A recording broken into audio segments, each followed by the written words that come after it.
Hello everyone, I am Dr. Sanjay Kumar Srivastava, Faculty of BAJMC Department from Tecnia Institute of Advanced Studies. Today I am delivering the lecture on the topic of insert editing. In modern non-linear editing, the terms insert editing has a different meaning. This refers to the meaning it used to have, a linear tape-to-tape editing.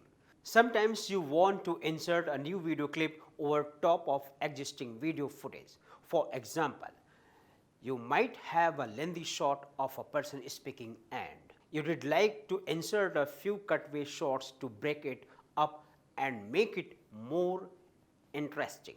As previously discussed, if you try to do this using assemble editing, you will get a horrible picture disturbance at the end of the edit. Also, the audio from the new footage will replace the existing audio in the example above. This would not be desirable.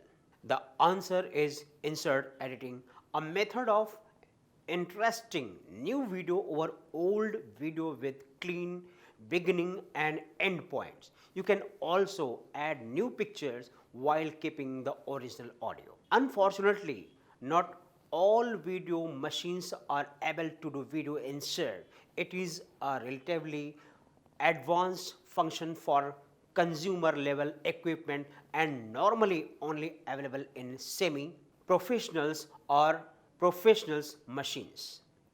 One thing to note with insert editing is that it must be done over the top of pre-recorded footage. This is because insert editing uses the sync pulse of the underlying video.